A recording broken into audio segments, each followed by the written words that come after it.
Hi, welcome to the Workspace Tour for June 8th, the home stretch. As usual, I'd love for you guys to keep giving me your feedback. If you could start here in the workspace, that would be great. It really does help me when I'm planning your activities. On Thursday, June 11th, we're having a really important Google Meet. You're going to find the link here, and I'm also going to email it to you on Thursday. But we're joining Mr. Lerm's class, and we're taking a virtual tour of St. FX with Mr. Kelly, the principal, and a couple other staff members from St. FX. So it's a really important one for you to attend if you can. I will try to remember to record it. I forgot to record the last one, so sorry about that.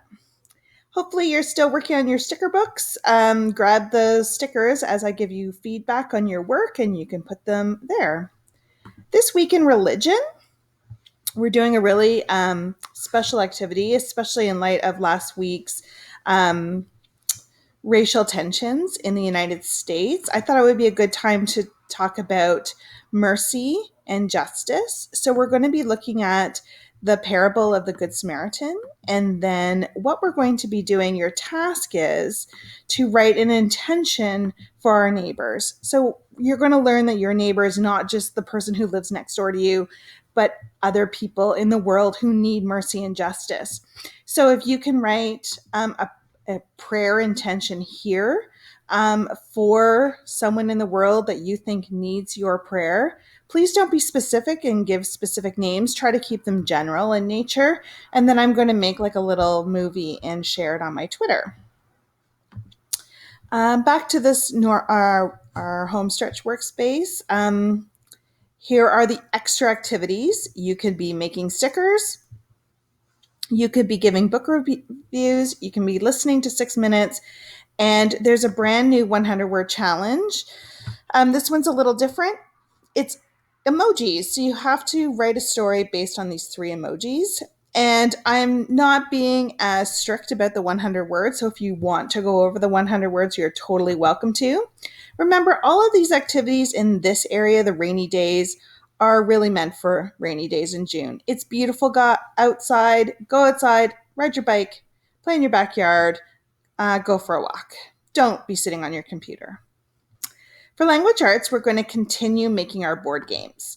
So last week you played Geometry Genius. So you're going to give a review of that game here. And then you're going to look at some of the board games you might have in your house and see what you notice design-wise. Then you're going to start picking a theme for your own board game. So the Geometry Genius one was obviously a math one. So if you click on this Padlet, it will actually take you to a Padlet where you can help brainstorm different ideas. You can look at the ones I've given, and then hopefully we'll crowdsource some ideas.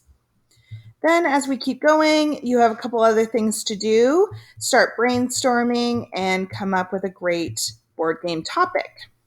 Then back in the workspace, I've given you a bunch of templates. So it's all done in Google Slides, so it's really easy to play with each other. I made one. It's called Data Management Dash.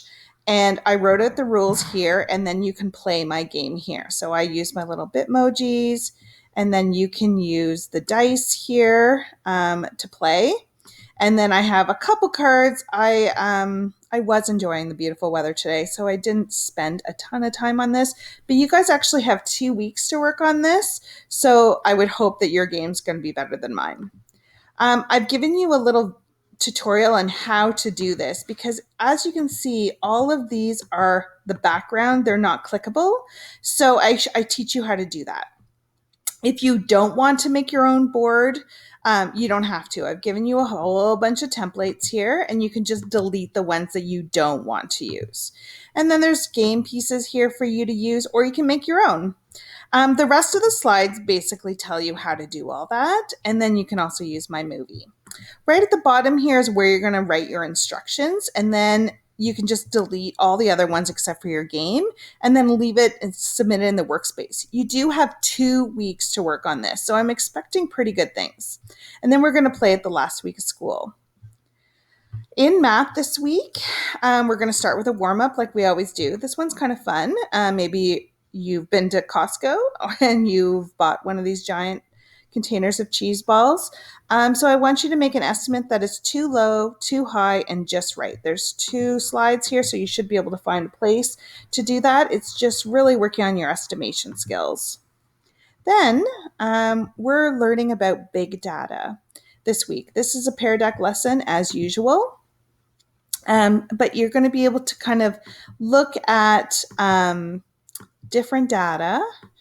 And then the really cool thing is you're going to see where all this big data is coming from.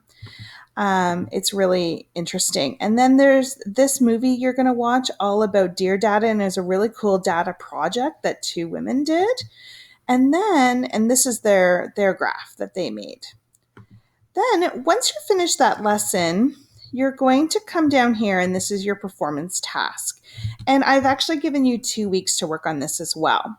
So you're going to actually be making your own graph, and you can choose your own topic and collect your data. So you can either use primary data you collect yourself, so you can make a Google form, you can do an experiment, I'll talk about that in a second, or you can use secondary data, and whereas you're using somebody else's data. You're going to graph it in any way you want. You can use a line graph, a bar graph, or you can use the types of graphs they were using in the Deer Data project. And you'll know what I mean once you do that lesson. Then you're going to make some conclusions. So, possible topics. Do an experiment. Like maybe you want to set up a thermometer in a car and see how hot a car gets in the sun during the day. You can compare sports stats. You can do another experiment. Go for a couple runs over, a week and a half and compare your times over distance. Or bottle flipping, throwing paper airplanes. Do a whole, be creative with your experiments. You can even pull out all your clothes and survey the colors of the clothes you own. Track the colors of the cars in your neighborhood, whatever. There's so much you can do. Or you can do some personal data like they did in the Deer Data project. So once you watch that little video, you'll know what I mean. Or you can just use secondary sources of data. If you're really interested in the NBA, click here and it'll take you to all the NBA stats, and you can choose what you want to work on. I've included a whole bunch of other ones here. I've also included these really cool sets of data that are already done for you. This one's all about are sequels as good as the original? And this one kind of talks about the Metacritic score and compares them all. And then you can find maybe the mean of the original versus the mean of the sequel. It'd be a really interesting graph to see. There's another one about how long are the longest games in the NHL and Super Bowl winners and losers. So once you have your data, you're going to graph it. You can hand draw it, do it in Google Sheets, or you could do sort of like the artwork style like they're doing in Deer Data. And then you're going to fill out a sheet in the workspace all about all these questions. So you have about 2 weeks. I'm pretty flexible on this date of June 17th. So there's not going to be really a formal math lesson next week. So if you look here, I've given you a blank Google Sheet. If you want to use that, you don't have to use it. It's optional. Or you can hand draw your graph or use the interactive graph paper, and you could put it here. And then you're just going to fill out this sheet all about the data you've taken. You're going to analyze your graph. So that's all we have this week. Actually, one more thing. If you are finished your graph a little early, because we do have a lot of time, I've put this really interesting knowledge hook link in here, and it's to a mission. And the mission is, it's sort of like a review of the whole year. So I would really love for you to check that out. But other than that, that's all we have this week. I look forward to seeing you guys at the Google Meet. If you have any questions or concerns, please send me an email and I will see you soon. Oh, tomorrow I'm going to be at school pulling all your stuff together because we will be coming into the school really soon, guys.